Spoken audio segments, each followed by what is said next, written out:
करुणामयी निर्भोत्कलिलाग्नि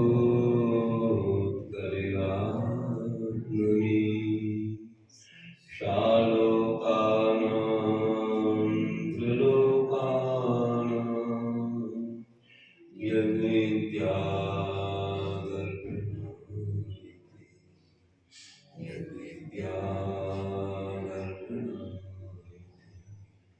बोलिए देवाग्नि पृथ्वी श्री आदिनाथ भगवान की जय। विनायक श्री काशनाथ भगवान की जय।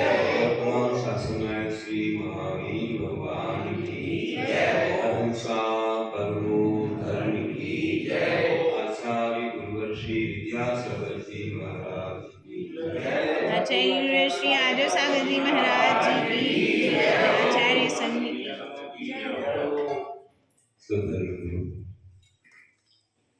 जीवन में धर्म का बहुत बड़ा महत्व है।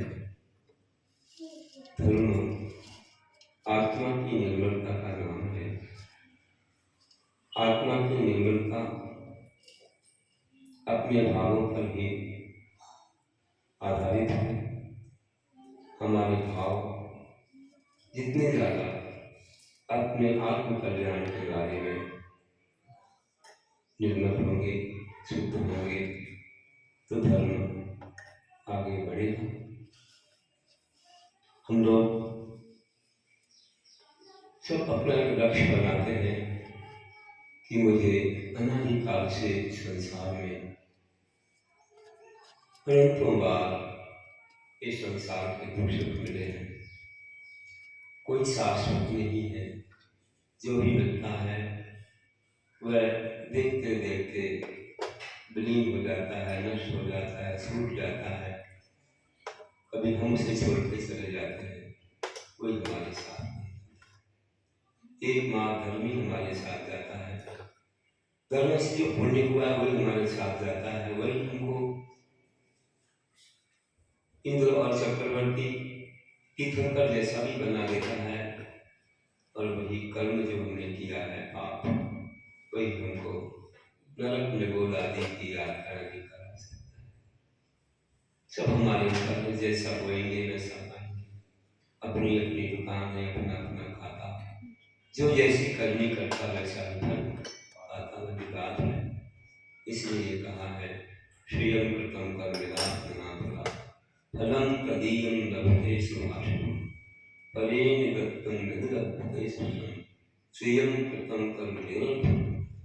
आचार्य अमृतवती स्वामी अपने वाक्य सिद्धि का समय पाठ में कहते हैं कि जिस आत्मा ने जो पूरा पहले कर्म किया है, स्वयं प्रथम कर्म मिला, जिस आत्मा ने पहले जो कर्म किया है फलम तदीयम लभते सुभाषितम, उसका वह आत्मा उसी प्रकार का फल पाती। अच्छा किया है तो अच्छे सुख साधन मिलते हैं, और बुरा किया है तो दुख के ही साधन मिलते हैं, कष्ट मिलते हैं, दुर्गतियां मिलती हैं। इसलिए कोई किसी को कुछ नहीं दे सकता। अगर देने लग जाए तो अपना कर्म पूजन कोई करे, अच्छा कार्य पुण्य और उसे कोई कष्ट दे, ऐसा हो नहीं सकता। कोई करे बुरा कार्य, उसे कोई सुख दे दे, हो नहीं सकता। ये घर में भी सब लोग समान नहीं रहते हैं। इसलिए ध्यान रखना है कि अपने अपने कर्मों को अच्छा करना है।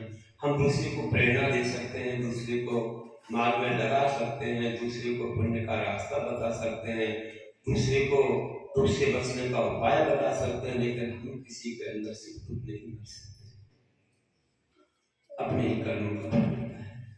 इसलिए प्रतिदिन हम लोग देख रहे हैं संसार में हिंसा, झूठ, चोरी, खुशी, परिग्रह, राग, द्वेष, विषय प्रसाद भरे हुए, क्रोध, मान, माया, लोभ, आत्म के अहित विषय कषाय में मेरी परिणति बच जाए।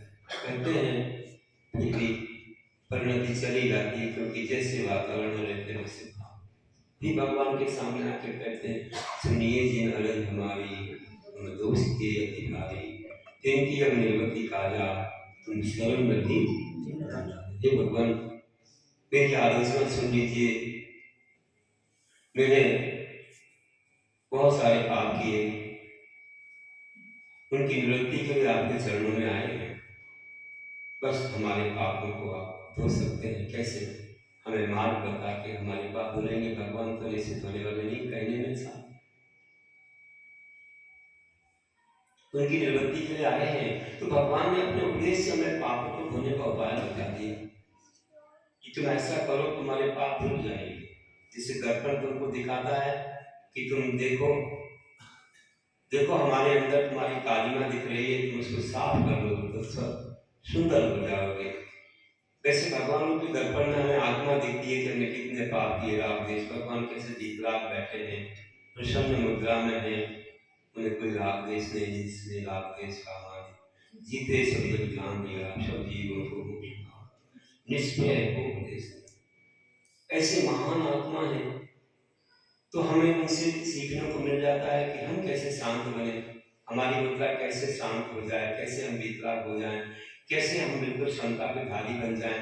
अभी हर आत्मा के मन में कुछ न कुछ विकल्प उठ रहे हैं, उथल पुथल हो रही है, चेहरा देखो तो तरह तरह से चिंतित दिख रहा है। ऐसा क्यों हो रहा है?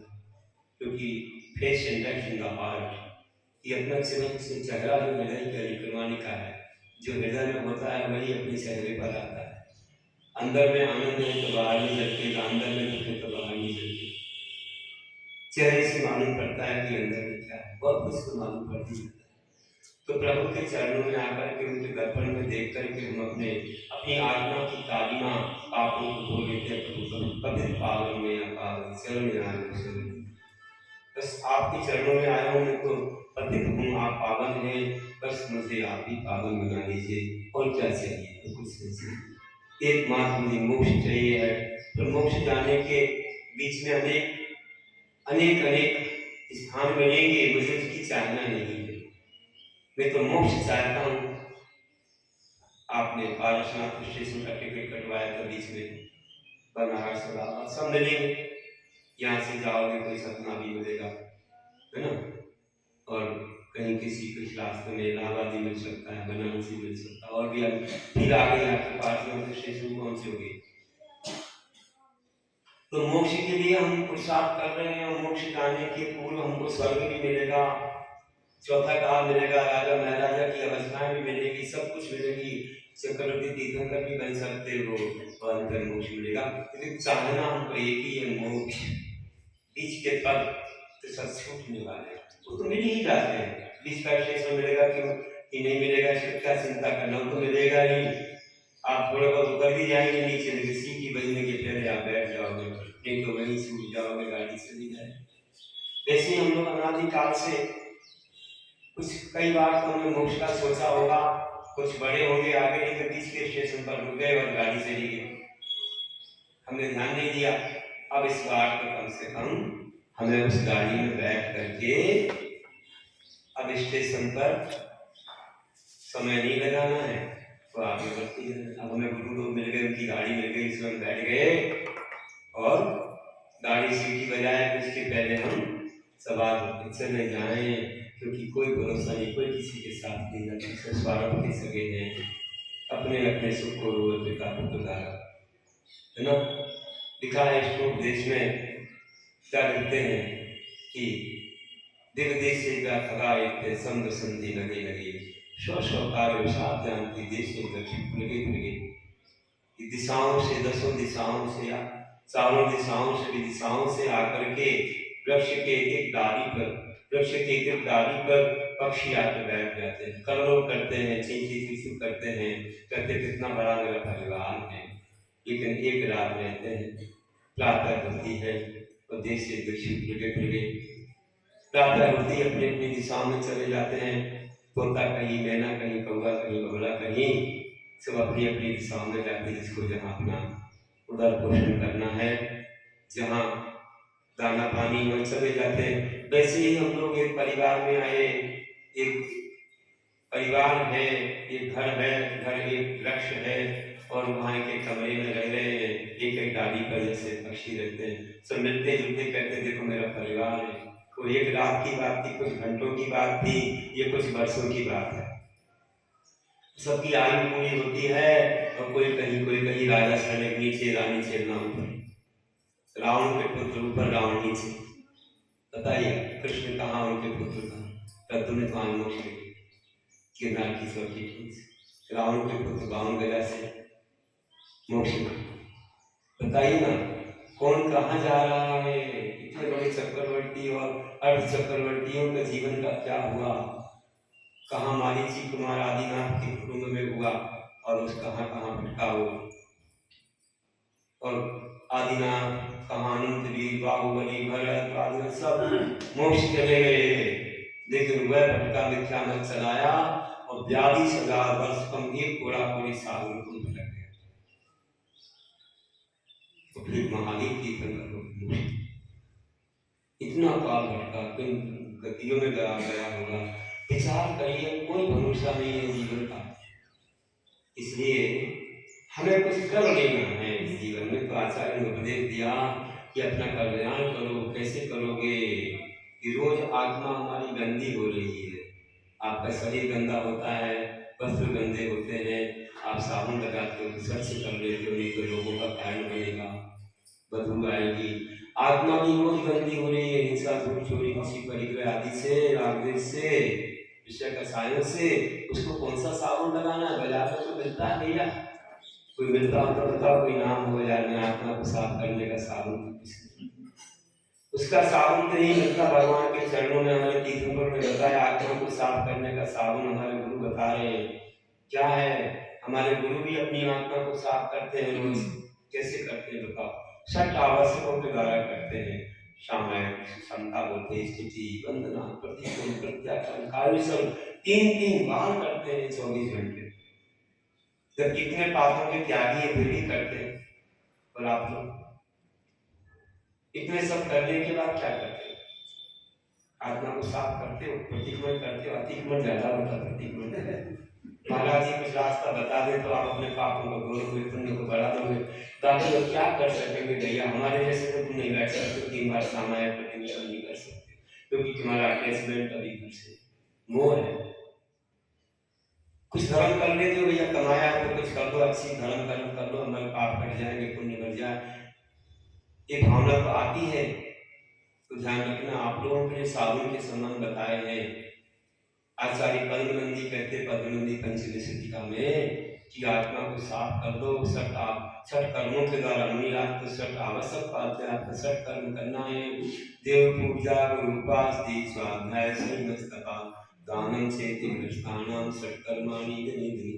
देव पूजा, देवादिदेव विकलांग भगवान की पूजा, सब देवों की पूजा करते हैं, सब चारों निकाय के। और गुरुपास्ति, गुरुओं की उपासना, आहार, विहार, निहार, उनकी गैयावृत्ति, सेवा, दानादि क्रिया, गुरुपास्ति। स्वाध्याय, अपमानी, उपमानी, उच्चारणी, द्रव्यानी, शासन का स्वाध्याय। संयम, इंद्रिय संयम, प्राणी संयम, जीवों को बचाना, रात में नहीं खाना, छान के पानी पीना, व्यसनों से मुक्त रहना, अशुद्ध वस्तुओं का सेवन नहीं करना, अशुद्ध फास्ट फूड वगैरह में नाम नहीं बाजार में नहीं खाओ, मर्यादित भोजन करो। इस संयम में देखभाल के चलो, जीवन की हिंसा न हो जाए। बहुत सारी हिंसा कर लोगे तो पाप कहाँ कटेगा? आजकल कितने उद्योग करते हैं बड़े बड़े, बहुत बड़े बड़े आरंभ सारंभ होते हैं, इतना पाप आता है, संगीत पंचमी तक की हिंसा हो जाती है, उसका पाप कहाँ कटेगा? तो इसलिए संयम पालो, कम से कम हम लोग आरंभ सारंभ करें और धीरे से मुक्त होने की भावना करें। इसी जन्म में पाप कर जाएंगे तो पाप के बाद से कहाँ जाएंगे? पतंग थोड़ी सी भारी हो गोता खाती है, हम भी गोते खाते आ रहे हैं, अब नहीं गोते खाना है, इससे पाप का भार नहीं बढ़ा। और तब करना तो देव पूजा, गुरुपास्ति, स्वाध्याय, संयम, तपा, कभी उपवास, कभी एकादशी, कभी रस परित्याग। अगर ये नहीं होता है तो भैया करती थी, तब मुनियों के 12 तपों में भैया करते थी। बहरंग तप में अनशन, उपवास, औमोदय व्यक्ति का संकान और अंतरंग तप में प्रायश्चित, विनय, भैया की स्वाध्याय, विसर्ग, ध्यान। तो प्रायश्चित में कोई जाप वगैरह कर लो, पास नहीं होते हैं तो छोटी तक करो अच्छे, ये भी प्रायश्चित तप है।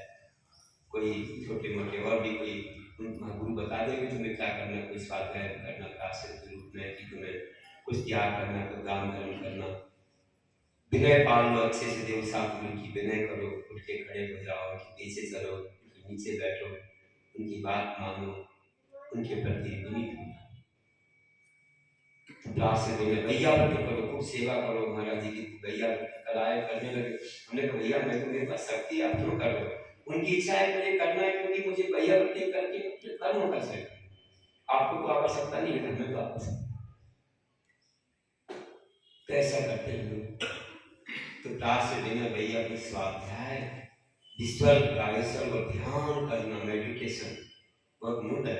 हमने मेडिटेशन पर एक सम्यक ध्यान शतक बनाई, 2008 में बनाई थी ग्वालियर में। भारतीय ज्ञान विज्ञान दिल्ली से प्रकाशित हुई है। हम महीनों महीनों तक उस पर बोलते हैं। अशोक नगर में बहुत प्रदर्शन हुए एक महीने तक, और कई बार चैनल वालों ने भी दिए, सबको आप लोगों ने भी देखे सुने हो। और अभी एक और ध्यान की पुस्तक बन गई है, उसका नाम ओम योग ध्यान, 65 पेज की बुक आ रही है। ओम योग ध्यान है, 16 प्रकार से किस प्रकार ध्यान होता है। तो थोड़ी दिन में नहीं बनी, अच्छा चातुर्मास हुआ, इस बार वे लोग प्रकाशित करा रहे हैं। तो वह भी आप करोगे, कैसे ओम योग किया जाता है, कैसी मुद्राएं हमें धारण करना चाहिए, कैसे शांति मिलती है अपने लिए।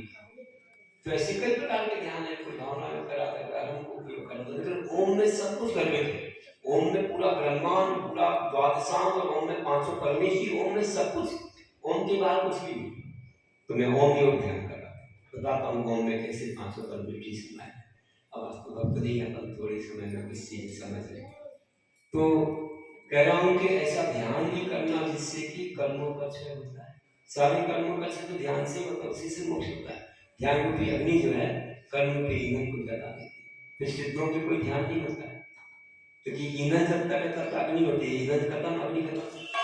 कर्म जब तक है तब तक ध्यान होता है, सिद्धों पे कोई ध्यान नहीं होता है। अनंत अवस्था तक ध्यान, चारों से ध्यान 14वें स्थान तक हो सकते हैं। तो वह ध्यान हमें करना है।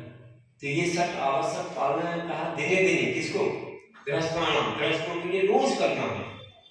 जैसे महाराज जी लोग 3-3 बार करते हैं, सकावसक आप तो 3-3 बार नहीं करो, तो एक बार तो रोज करो। कौन से 60 कर्म करो, आवश्यकता नहीं कर सकते, 60 कर्म करो। कौन से करो, कभी कभी नहीं करो, रोज रोज करने को बोला। देखो गृहस्थों में क्या बोला? देव पूजा, गुरुपास, देश स्वाध्याय, सही मस्तका, दानम चेति गृहस्थानाम, सत्कर्माणि दिने दिने।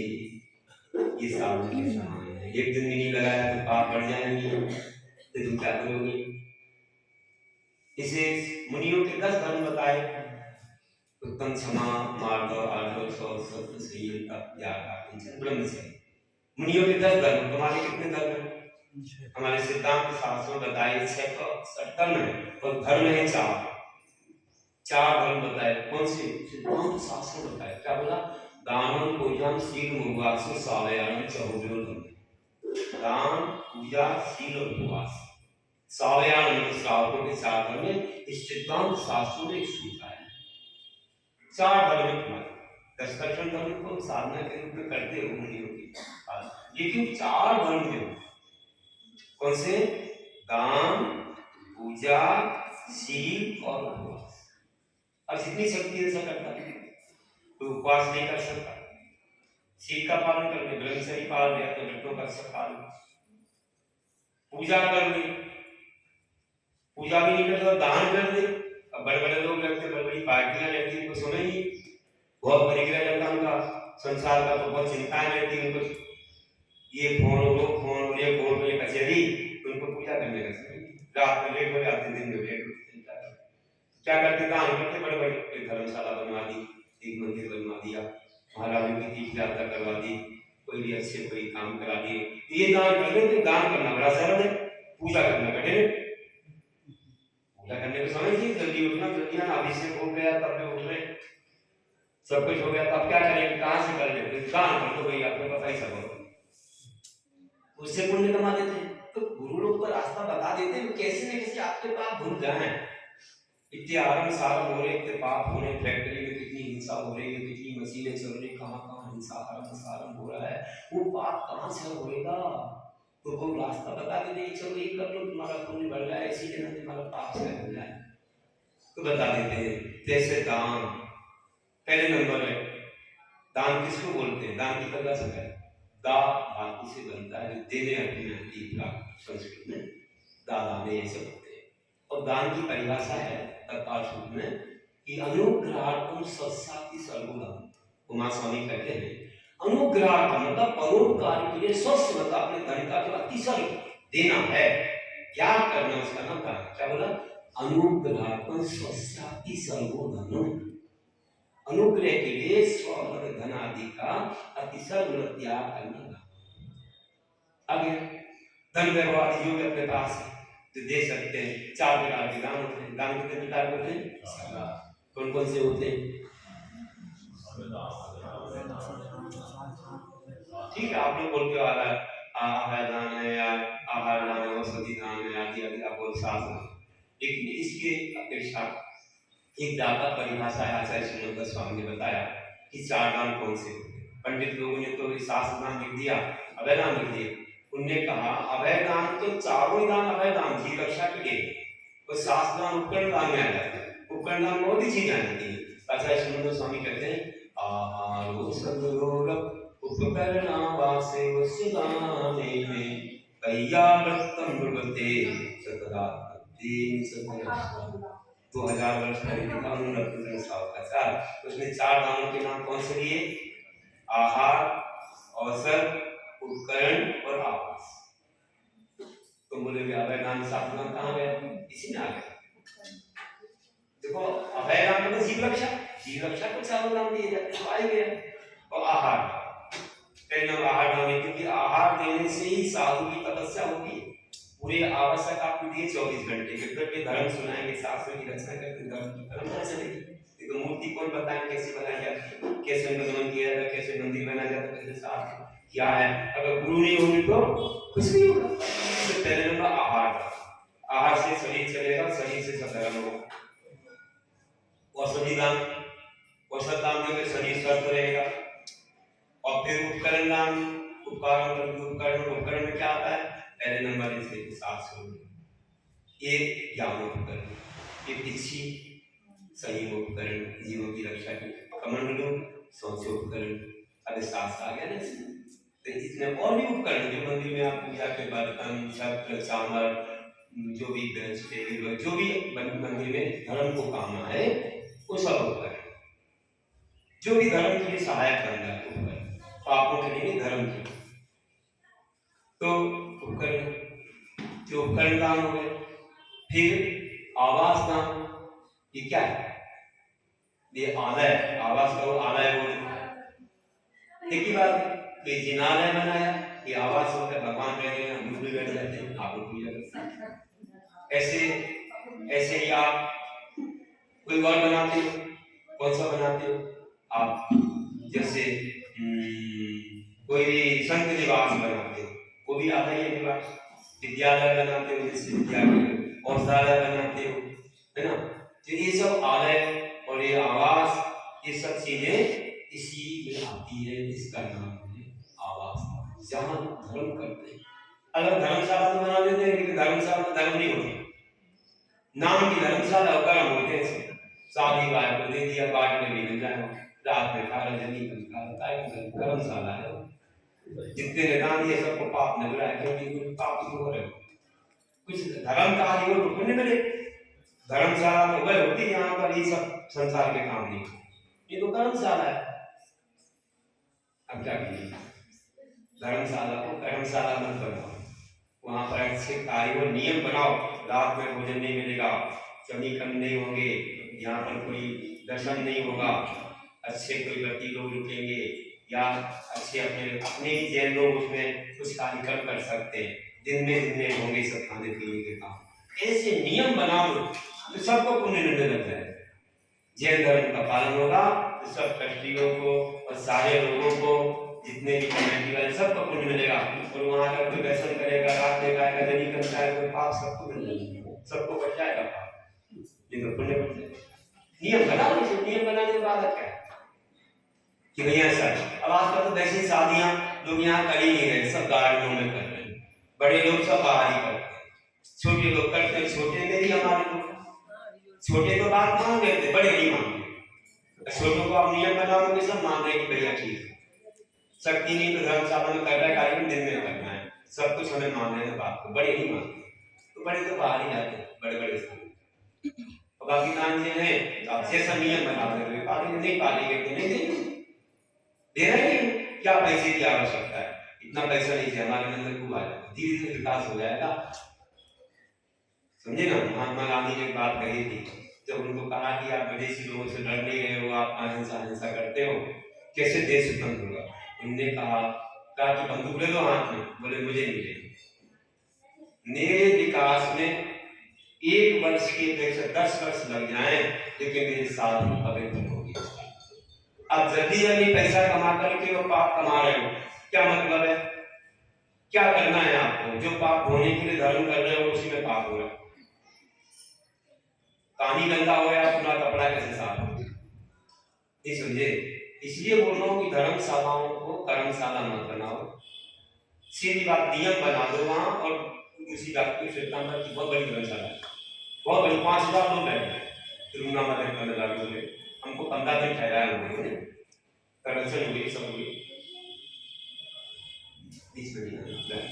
तो अब बोला कि हमने पूछा उनसे इतनी बड़ी धर्मशाला है तो आप संसार शादी विवाह को दे दो। अरे महाराज काम पकड़े, शादी विवाह को धर्मशाला नहीं दी जाती, यहाँ तक हम जैनों तक को नहीं दे रहे हैं, यहाँ तो साधु रहते हैं, हमारे प्रतिक्रमण होते हैं, धार्मिक कोई कार्यक्रम होता है, बैठक वगैरह होती, बाकी किसी भी कार्य को हम नहीं देते, यहाँ कुछ नहीं हो सकता, मुनियों के आहार हो सकते हैं, लेकिन किसी का 5000 लोगों की इतनी बड़ी धर्मशाला, उनने नियम बना लिया कि इसमें हम पाप नहीं,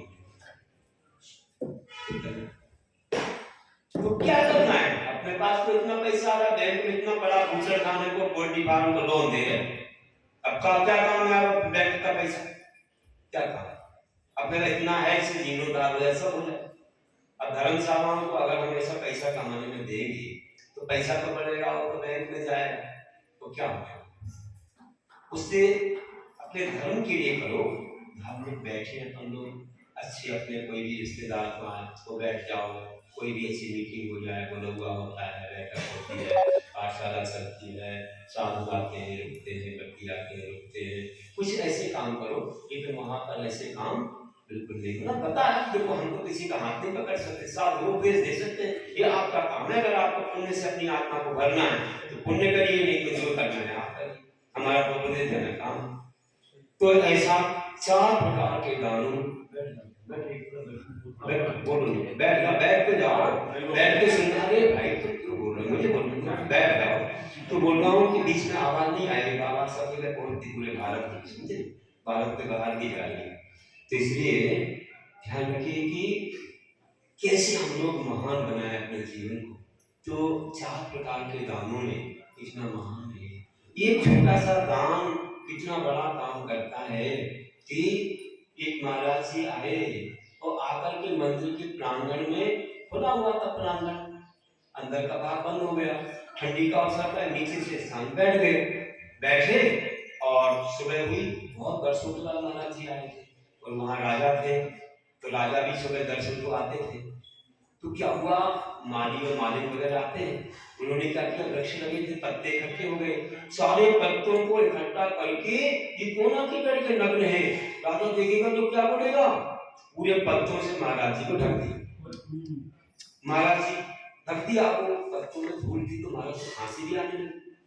महाराज जी गहरे स्वर में, ठंडी का मौका था, जंगल से आए बैठ गए, शाम को आके बैठ गए होंगे, प्रांगण खुला था, मंदिर का बंद था, तो पहले ऐसा रहता था, राजा लोग ऐसे बनवा देते थे, कभी कोई आके रुक जाए, आवाज से नहीं खोली बैठ गए। अब सुबह राजा आया, परिक्रमा लगा रहा था, उसको लगा कि पत्तों के बीच क्या है, कुछ आवाज आ रही है, किसी कोई खांस रहा हो, निकालो इसको, निकाला, माली वगैरह सबने निकाला, सेवकों ने, तो अंदर महाराज जी, हमारी पूछ विराजमान है, महाराज जी नमोस्तु किया, कि क्या हो गया, लेकिन पत्ते किसने डाले, जब मालूम करवाया तो स्वीकार कर दिया, मालूम ने बोला मैंने डाले, क्यों डाले, राजा जी मुझे नहीं मालूम था कि ऐसे आपके पूज्य हैं, हमने सोचा लगने है आप नाराज होंगे तो मेरे पत्तों से ढक दी, और तुमने कितना बड़ा पाप कर दिया, ऐसे महाराज जी को डर दिया, ये पूरी परमेश्वरी है, इनको चक्रवर्ती और इंद्र भी नमस्कार करता है। धर्मो मंगल मुक्तो महिषा से मुक्तो देवा भी दस बलवंते जैसे तुम में से आवो, जिसके मन में ऐसा संयम तप है उसको देवता भी नमस्कार करते हैं। तुमने ये कितना बड़ा पाप कर लिया, क्षमा मांगो। उसने क्षमा मांगी, महाराज जी बाहर आए, फिर उनका उपदेश हुआ, सबको बहुत आनंद भी हुआ, एक तरफ दुख भी। फिर महाराज जी हाथ सैया को उठे। अब मालिक के मन में पश्चाताप हुआ, उसने जो भी प्रायश्चित मांगा, जो भी उसने सोचा है वो खांसी आ रही है तो मैं क्या करूं, तो उसने क्या किया कि ये दवाई वैद्य राजी से पूछ करके, और वो स्वयं को दे नहीं सकती है तो उसने किसी को दी। भैया ये महाराज चला देना, महाराज जी को मालूम नहीं वो किसी चीज में मिला के चला दिया, महाराज जी खांसी ठीक हो गई। अब देखो इसका फल क्या निकला, देखो अब एक पुण्य तो कर दिया और सती दान दे दिया। अब बाद में महाराज को चले गए, और उस मालिनी का जब मरण हुआ तो वह सेठ की पुत्री हुई, जैन सेठ की पुत्री, और उसको देखो दान देने का सबसे करेगा, और वह उसके स्नान या उसके छुए हुए जल से सबके रोग ठीक हो जाते थे। इतनी बड़ी शक्ति, सर्वोपरि शक्ति प्राप्त है, विसर्जन को नहीं बोलते, तो उसके स्पर्श के जल से सबके रोग ठीक हो गए, बहुत सारे लोगों की ठीक हो गए, आंखें ठीक हो गई और भी लोग ठीक हो गए। अब राजा एक बार कहीं गया था युद्ध में, और उसको कोई बहुत ज्यादा ऐसा भयानक रोग आ गया कि ठीक नहीं हो रहा था किसी वैद्य से, तो किसी ने कहा राजा क्षमा कीजिए, ऐसा कहना नहीं चाहिए लेकिन कह रहा हूँ, आप मुझे क्षमा कीजिए। बोले क्या? बोले ये कन्या है जो अब जवान हो गई है, ये जवान नहीं हुआ, और शेठ की पुत्री है, उसके स्पर्श की जरूरत सकती है कि सबके रोग ठीक होते हैं, लेकिन नारी के स्पर्श का जल आपको लगाया जाए, आप इतने पूज्य हैं, कैसे नारी का जल आपको लगाया? आपकी पवित्र काया है, अगर आप आज्ञा दे तो। अरे बोले भाई जनता की रक्षा करना है, हम कुछ प्रायश्चित कर लेंगे, लाओ, और उससे रोग ठीक हो जाता। अच्छा लाया गया जल, लाया को लगाया, ठीक हो गया। अरे बहुत अच्छा रहा, उस कन्या को देखना है, कन्या को बुलाया, उसके माता पिता को बुलाया, देखा बहुत गुणवान तो थी ही, गुणवान थी, बोला आप लोग क्या चाहते हो, ले लो ये कन्या हमें दे दो, मैं इसको पटरानी बनाऊंगी। तो लोग सिर नीचा करते हैं, कैसे दे दें एकदम कन्या, सोच समझ के बताएंगे, लेकिन स्वीकार करना ही पड़ा, राजा बोला क्या करें, बहुत धन वैभव दिया, सब दिया, और कन्या के साथ विवाह हो गया, पटरानी बना दी। अब पटरानी बैठती थी, रोज आती थी राजा के सामने, और वहां एक कैद राजा था कोई, उसमें अच्छा अनुभव थी, उसको भी बुलाते थे, तो ऐसी वार्तालाप चलती, मंत्री सब बैठते, रानी भी बैठती थी। एक बार भेंट में कंबल आए, तो एक रानी को दिया, रानी का नाम लिखवा के, एक राजा को दिया, उसका नाम लिखवा के, और किसी को रोज आकर के कंबल रख देते थे, वो चले जाते थे, तो बैठते थे, बात करते, जाते समय अपना कंबल लेके चले जाते। एक दिन कंबल बदल गया, रानी का कंबल राजा के पास चला गया, जो कैद राजा था ना जेल में, उसके पास चला गया, और उसका कंबल रानी के पास। अब राजा ने नहीं देख पाया कि क्या हुआ। दूसरे दिन जब आए तो देखा, अरे क्या बात है, रानी की कंबल उस राजा के नाम वाला है। ये राजा सोच रहा है कि ये क्या हुआ, जो कैद राजा हम बुलाते हैं उसको बात करने के लिए, उसका कंबल हमारी रानी के ऊपर है और रानी का उसके ऊपर है, इसका मतलब ये लोग मिलते हैं आपस में, कुछ गड़बड़ है, दाल में काला है, सील पर शंका होगा।